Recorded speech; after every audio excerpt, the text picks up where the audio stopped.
Boruto episode 81 review. Alright, I think like the overall consensus about this episode is that this episode wasn't really that good. It didn't really have a lot of action, didn't really have a lot of sentimental scenes and scenes that we really wanted to see. But I'm not going to really be beating a dead horse in this video right here. I thought we didn't necessarily even need this episode, other than a couple of things, because I think a couple of things in this episode was very good. And that's pretty much what I'm going to be talking about in this video right here. Now, first things first, I do want to talk about Garaga, which is like my baby. I love Garaga. I love the idea of giving Boruto a summoning jutsu, especially with the fact that Boruto always said all along that he wanted a snake summoning jutsu.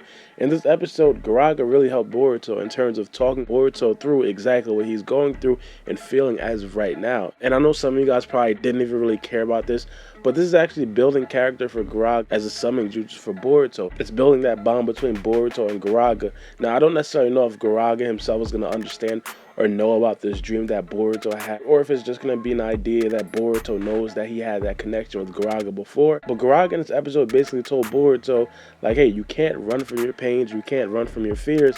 And of course, one of the biggest fears for Boruto right now is losing one of his best friends in Mitsuki. And because of that, Garaga already understands the heartbreak, Garaga already understands the pain, and he wants Boruto to understand, like, hey, this is a real possibility, and if you can't do anything about it, you have to let go. And I think this is one of the biggest problems that Naruto had back in part 1 and in part 2 when he couldn't let Sasuke go. I mean, every time he's seen Sasuke, he's like, Sasuke, I'm going to save you. But Sasuke was like, you don't need to save me. I don't want to be saved. Things like that. So I feel like this episode was a great dynamic between Boruto and Garaga.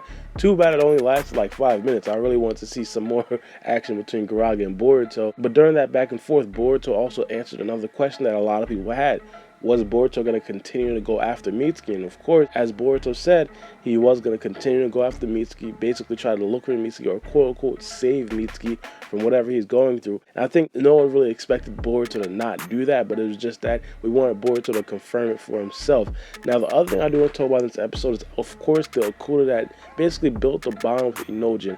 Now, the Okuda that built the bond with Inojin is kind of weird, mainly because it's extremely small. It doesn't necessarily have any idea about what it's supposed to be doing, because if it did, he would have probably tried to kill Inojin. But this sets the basis for a lot of the other Okuda that we didn't necessarily see. In my opinion, I feel like all the other Okudas are just like this one. Of course, the older Okuda will probably understand the mission at hand and things like that, but I feel like the younger Okuda, in terms of the one that Inojin did see, we're probably going to see more of them like that. And not only that, we're probably going to be able to become friends with some of them like that. In terms of Inojin possibly turning some of the Okuda against Lord Ku or something like that, I think that's a little bit unlikely, mainly because the older Okuda probably understand exactly what's going on and understand the mission at hand. But Inojin becoming friends with one of the younger Okuda just opens up a world of possibilities of what can possibly happen with this Okuda. Another thing I've been noticing throughout these episodes, and of course it's mainly because Boruto, like, hey, hello, he's the main character, but Shikadai and Sarada, they're basically giving Boruto like free reign to everything. Of course, as I said, Shikadai, he's probably sticking his neck out the most.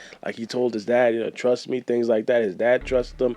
Not only that, Shikadai's pretty much supposed to be the level-headed one, even if he not to trust him over Boruto, things like that. And Shikadai, along with everybody else, they're just listening to Boruto. Like, as soon as Boruto woke up, they're like, Boruto, what do you want to do? Like, if Boruto said, let's go home, everybody would be like, yeah, good idea, let's go home. But Boruto said, no, let's continue after Mitsuki. Everybody's like, hey, good idea, let's continue after Mitsuki. This is a very cool difference to me, mainly because if you guys think about Naruto didn't really get that respect from his teammates and friends until like after he fought like Pain or something like that, whereas Boruto, he automatically has that respect from Shikadai, Sarada, Inojin, and Chocho, which is amazing. Things I would have really liked to see in this episode is, one, possibly Lord Ku, mainly because Lord Ku is like the biggest guy. And of course, there's a lot of controversy of surrounding Lord Ku, Onoki, and everybody else, especially when the spoilers did leak a couple of days ago, and I did make a video about that. A lot of people want to know a lot about Lord Ku. Not only that, where's the tsuchikage? What is he planning on doing with the tsuchikage as of right now? And not only that, the other experiments about Lord Ku. Of course, we did see something that was extremely crazy in one of the characters or one of the experiments called Kirawa. She has a synthetic dojutsu in her eyes. No one knows what it does as of right now. I will be making a video about that specifically in the future, but I would really like to see some sort of things, or I would have liked to see some sort of thing with the dojutsu and probably see exactly what she can do. But I guess we have to wait until the next episode. Hopefully we do see some of those things in the next episode. But overall, I do understand that some of you guys didn't like the episode. So in the comment section below, I want to challenge you guys.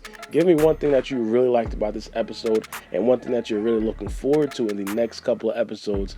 But it's been your boy, Baara, and we out.